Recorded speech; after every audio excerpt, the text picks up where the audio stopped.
Oi gente, tudo bom? E vamos falar de um livro que foi surpreendente. Não que eu não imaginasse que fosse, mas superou as minhas expectativas. Eu vi os 2 documentários a respeito deste caso.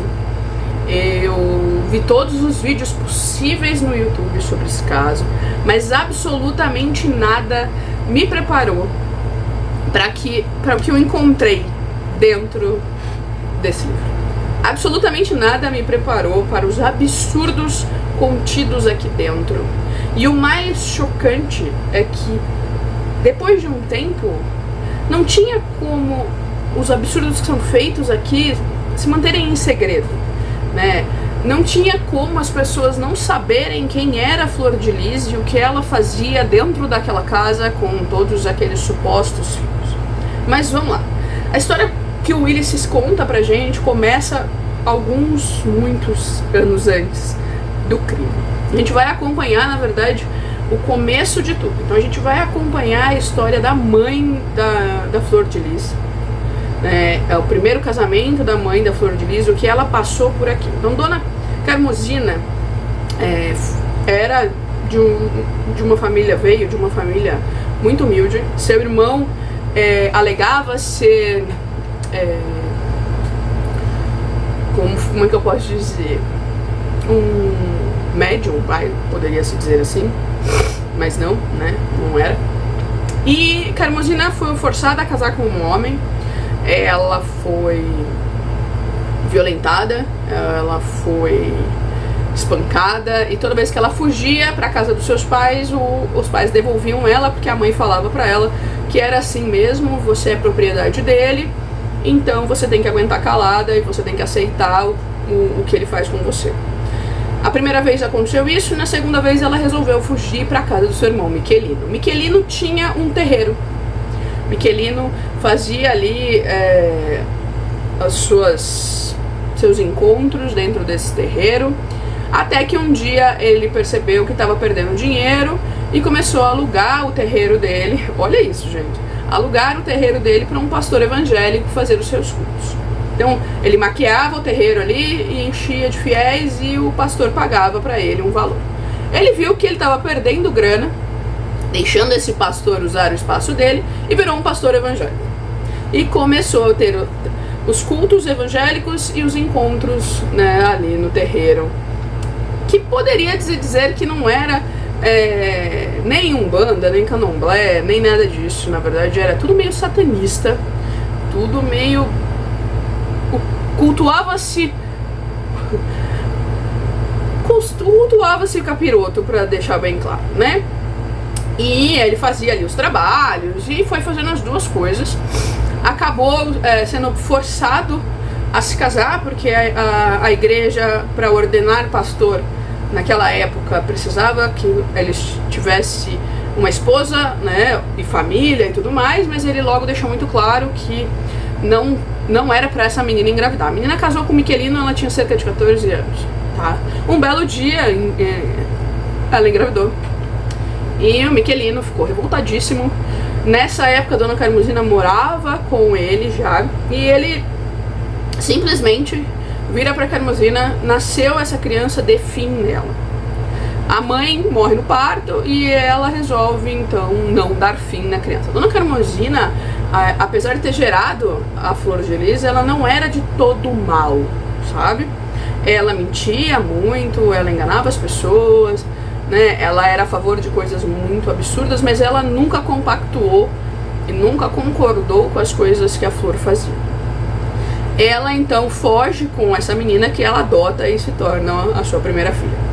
Ela acaba casando com o pai da Flor, tem os filhos e tudo mais, e tá tudo bem. Eles moram numa comunidade muito pobre, extremamente pobre, no Rio de Janeiro, Jacarezinho, que é comandada pelo tráfico, se bobear, comandada até hoje, né? Tem um índice de desenvolvimento humano baixíssimo, a expectativa de vida das pessoas é extremamente baixa. Ali, para que você tenha algum dinheiro, acaba-se trabalhando para o Comando Vermelho. Então é tudo muito difícil. Eles são extremamente pobres, né? Eles frequentam ali a Assembleia de Deus desde muito cedo. Carmozina acaba ganhando ali a alcunha de bruxa, de curandeira. Ela faz o que a gente hoje pode colocar como exorcismos, né? Ela salvou sim a vida de muitas pessoas e ela alega que ela tinha algumas visões, tá? Eu falo que ela alega porque é muito difícil a gente bater o martelo e dizer que realmente ela tinha essas visões, era tudo real, tudo acontecia, né?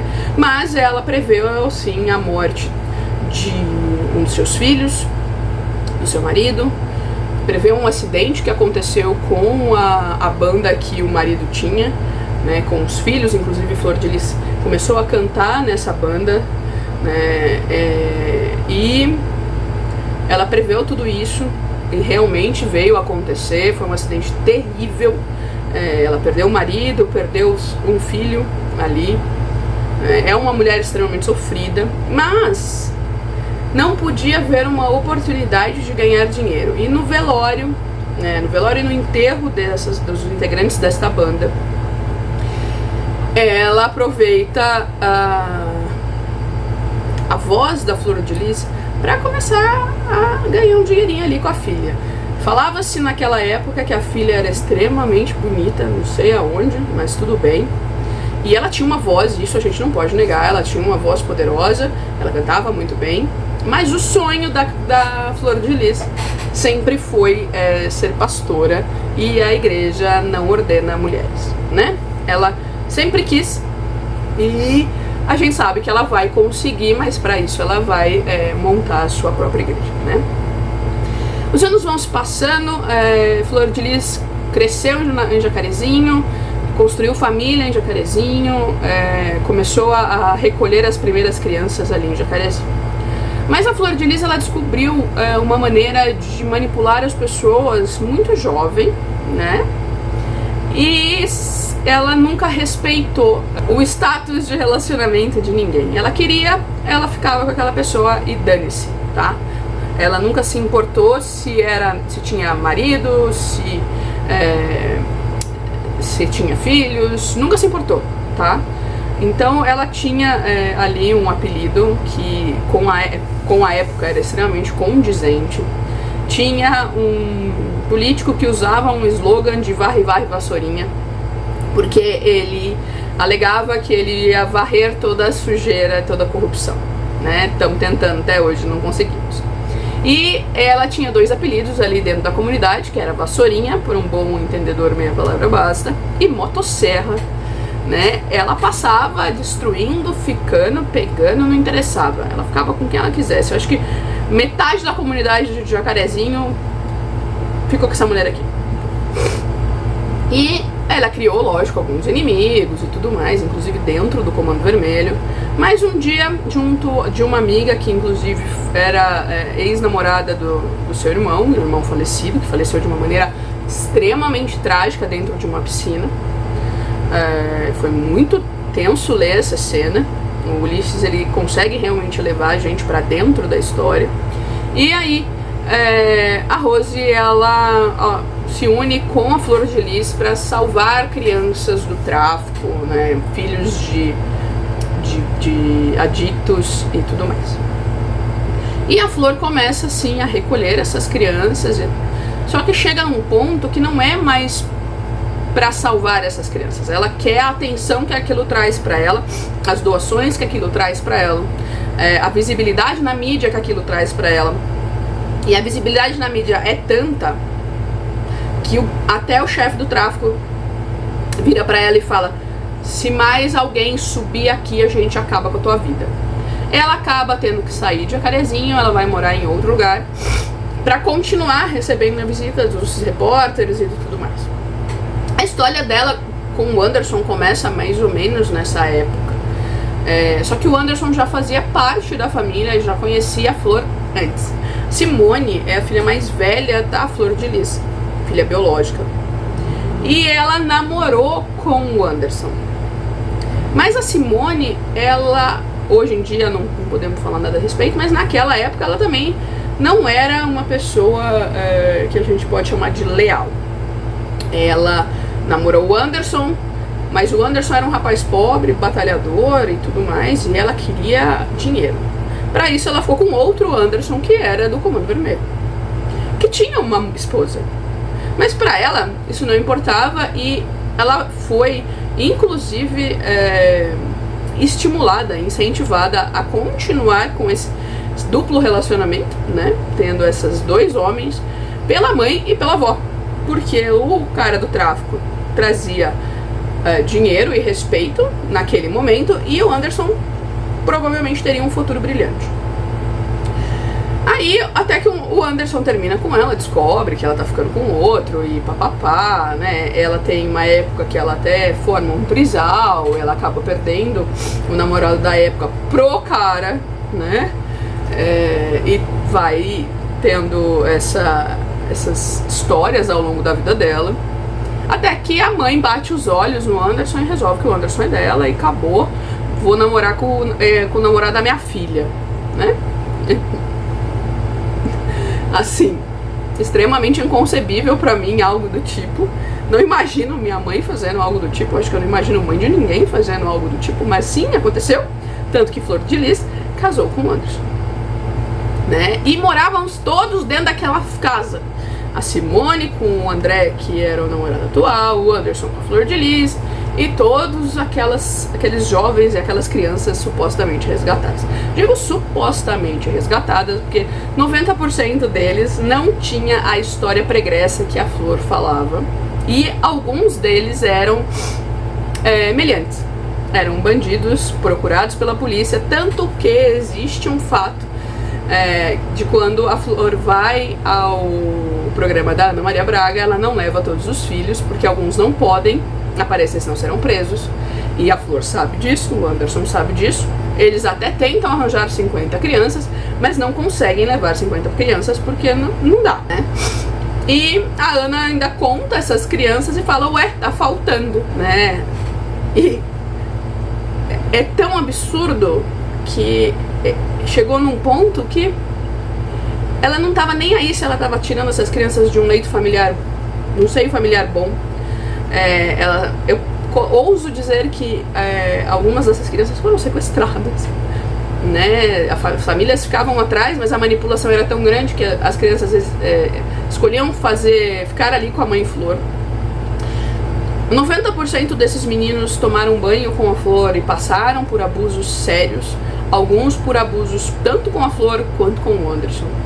Então, assim, era um ambiente completamente fora de qualquer realidade, era um ambiente onde não existiam regras muito claras com relação ao que era família, o que era respeito, lealdade, nem nada disso. Fora, eles tinham que se comportar de algum jeito, existiam os favoritos, né? Existiam pessoas que tinham ali um tratamento diferenciado dentro daquela casa, os outros tinham que fazer por merecer, inclusive rolo de papel higiênico, e não era por falta de dinheiro, porque na época que ela tá morando naquela casa enorme que aparece, né, durante as investigações do crime, eles tinham muito dinheiro, né? Porque ela já era cantora, já era conhecida, já era vereadora, então dinheiro não se faltava, né? E era tudo assim, né? Existem relatos aqui de que ela dormia com o namorado da Simone, né, o André, a Simone ficava com o Anderson, era um suruba sem fim. Mas teve um estalo, algo que fez com que essa organização familiar, ou como diz nosso querido Ulisses, criminosa, quebrasse. Houve um momento em que a Flor entendeu que o Anderson não podia mais fazer parte daquilo, mas como ele tinha direito a muita coisa, o único jeito de se livrar dele era dando cabo da sua vida.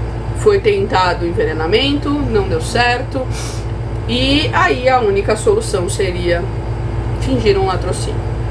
Diz a Flor no seu depoimento que eles saíram pra comemorar e papapá, foram pra praia, foram não sei aonde, foram não sei aonde, foram não sei aonde. Não existe câmeras provando por onde eles passaram, mas acontece que ao chegarem em casa, o Anderson é alvejado, ela já tá lá dentro, ela pede pra ele pegar alguma coisa. Quando ele desce na garagem, ele é alvejado e morre ali na hora. né? E aí começa-se então todo aquele circo midiático que a gente viu, até o momento em que se prova por A mais B que não foi um latrocínio e que sim, ele foi assassinado pelos seus próprios filhos, amando da sua esposa. Gente, não dá pra eu falar mais sobre essa história, porque se eu continuar falando aqui, vocês não vão nem precisar ler. Mas se tem uma coisa que eu imploro pra vocês fazerem, leiam isso aqui, vejam os absurdos, vejam o quanto muitas pessoas foram coniventes com as coisas que ela fazia, simplesmente porque teriam algum retorno financeiro. É tão absurdo e é tão doloroso que chegou num ponto que parecia que era tudo ilusão, né? Que o Ulisses estava contando uma história, um conto da carochinha, quando na verdade tudo isso aconteceu. Flor de Lis segue presa, ela está aguardando um recurso para cumprir sua pena em liberdade, porque segundo ela não está bem de saúde e ela não vê a hora de sair para casar. Aqui no final a gente tem algumas histórias, né?